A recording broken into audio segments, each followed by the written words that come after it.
Why do jinn possess people? Jinn possess people for three main reasons. Number one, out of love. So jinn, they fall in love with people. And this is extremely important for our sisters especially. So for example, you're leaving the house and you're not wearing the correct hijab. You're not properly covered. Or you are wearing a lot of makeup and you have beautified yourself and you're leaving the home. Then don't forget that there are other creations besides men. A jinn may fall in love with you. And this is something very, very common. I had a case where a jinn had possessed a sister.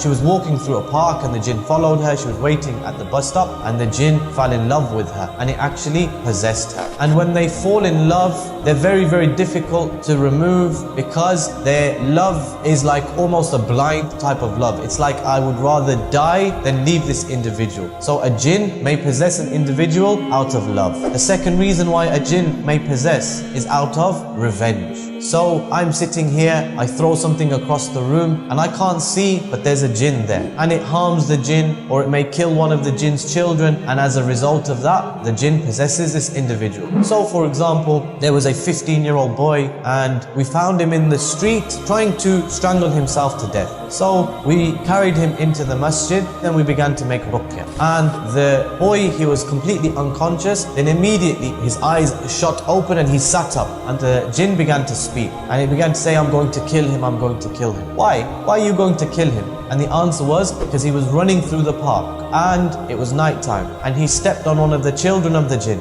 and I think he harmed it or he must have killed it, and the jinn was now seeking to take revenge. And of course, if it had done so, then it would have been said, this boy strangled himself, it was suicide. But of course, it wasn't really suicide because he was compelled and being forced. So this jinn, it was a Muslim jinn, so we reminded it to fear Allah, reminded it that we can't see them, so it was a mistake. So you can't do this type of oppression. And eventually, alhamdulillah, the jinn left. The third reason why jinn will possess an individual is due to sihr, due to magic, being sent by the magician. So the magician, he performs his magic and he does acts of worship to the jinn, and then the jinn will say, right, you have lowered yourself and you've humiliated yourself and you've worshipped us. Now what do you need from us? And he will say, I need you to go and harm such and such an individual. I need you to go and possess such and such an individual. And the jinn will now go and try and possess the individual. So if they possess the wife, then she will become possessed and the husband will be thinking, you know, my wife's character has changed so much. We never used to argue. Now we argue over the smallest of things. Now she curses my mother, she curses my sister, she curses my family. Immediately her character will begin to change. And this is due to jinn possession.